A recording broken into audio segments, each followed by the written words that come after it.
Hello दोस्तों, अस्सलाम वालेकुम।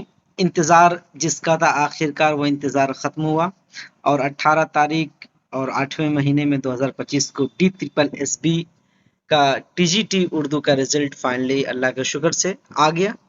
और मुबारकबाद उन सभी साथियों को जिनका नाम सिलेक्ट हुआ और वो मुंतखब हो गए एक नई ज़िंदगी के लिए। उनको बहुत बहुत मुबारकबाद।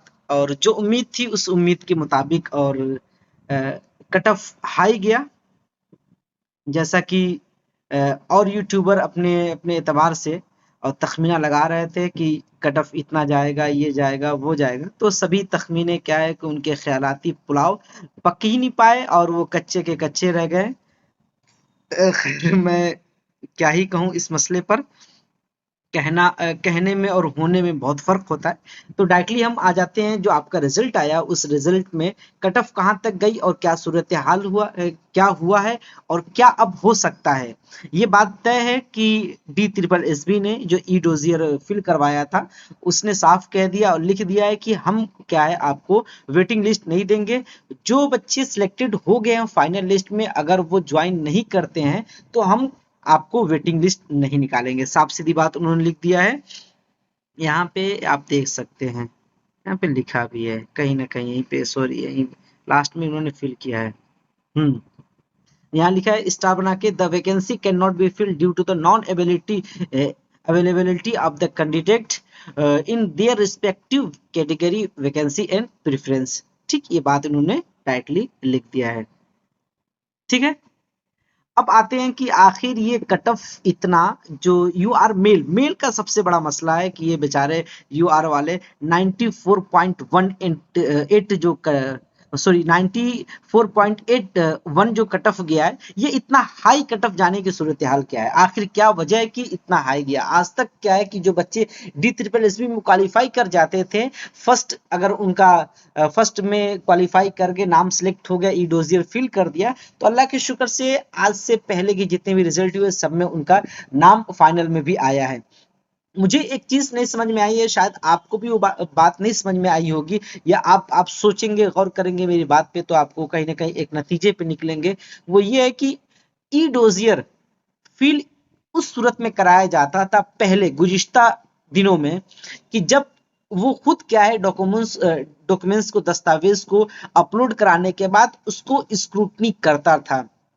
जब ये निकाल दिया गया कि स्क्रूटनी हम नहीं करेंगे, इसको डिपार्टमेंट ऑफ एजुकेशन डीओई को भेज देंगे, हम स्क्रूटनी करने का अधिकार हमसे छीन लिया गया है, तो हम स्क्रूटनी नहीं करेंगे। लेकिन तो फिर ई डोजियर फिल कराने का मकसद क्या था। बहुत सारे ऐसे कैंडिडेट सिलेक्ट हुए होंगे जो क्या है कि किसी का एमए सॉरी ग्रेजुएशन कंप्लीट नहीं हो गया, या बीएड अपेयरिंग में बहुत सारे बच्चे रहे, या जिनका सीटेट क्या है जनरल से क्वालिफाई नहीं किए हैं, बावजूद उसके उनका नंबर अच्छा खासा आया है। वो एक्सपीरियंस के लिए या थोड़ा तजर्बा हासिल करने के लिए उन्होंने पेपर दिया था कि आइंदा के अगर पेपर आएगा इस तरह का, तो हम उसके लिए पहले ही से प्रिपेयर रहे, तो उनका भी नाम सिलेक्ट हो गया। इस सूरत हाल में कट ऑफ हाई गई है वो सभी बच्चों की वजह से। तो बताइए, आप बताइए क्या होगा। ऐसे बच्चे जो कि एलिजिबल थे, हर तमाम दस्तावेज से फुलफिल थे, और दस्तावेज उनके पास मौजूद था, हर एक चीज था, लेकिन बावजूद उसके वो क्या है कट ऑफ में, उनका फाइनल कट ऑफ में नाम नहीं आ पाया, और यू आर की सीट आपकी इतनी हाई चली गई है। तो बताइए उन बच्चों के साथ क्या होगा। डी बेस भी जवाब नहीं देगी। हाँ, तो ई डोजियर फिल कराने का कोई मतलब ही नहीं समझ में आया है। मैं शुरू के रोज से रोज अव्वल से ही चिल्ला चिल्ला के बोल रहा हूँ अपने जो भी रफका थे उनके, कि भाई ई डोजियर फिल करा रहे हैं, अगर जो आप लोग डॉक्यूमेंट्स मुझे दस्तावेज जो फराहम करा रहे हैं, उसके एतबार से तो ऐसा लग रहा है कि ई डोजियर क्या है, एक नमूना है, उंगली कटवा के शहीदों में नाम लिखवाने वाले जैसा है। ठीक है, तो अगर दूसरी सूरत ये पैदा हो रही कि जो बच्चे जब फाइनल फिजिकल डॉक्यूमेंट्स वेरिफिकेशन में जाएंगे और उनका डॉक्यूमेंट्स फुलफिल नहीं पाया जाएगा या कमी आएगी, तो वो सीट जो खाली होगी उस पर क्या।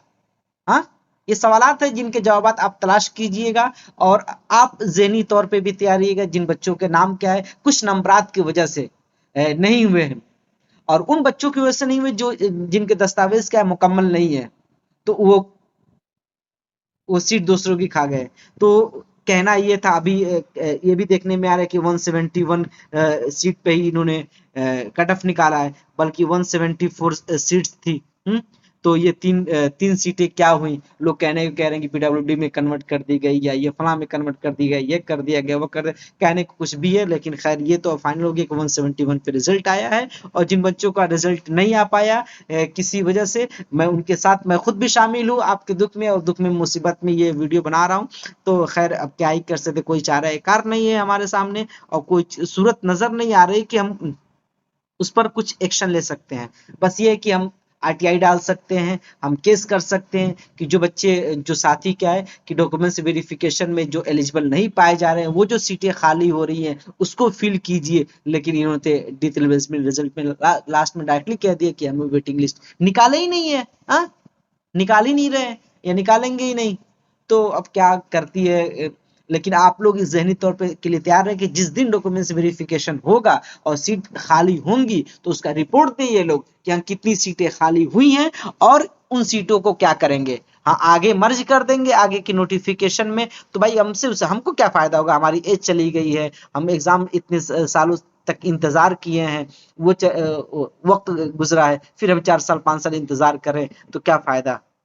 तो आप लोग सभी लोग तैयार रहें कि अगर सीटें तैयार निकलती है तो हम हाई कोर्ट जाएंगे, आरटीआई डालेंगे, सब कुछ करेंगे, और किसी न किसी तरह से और बच्चों का सिलेक्शन कराने में कामयाब रहे और अपना भी रिजल्ट उनमें दाखिल करवाएं।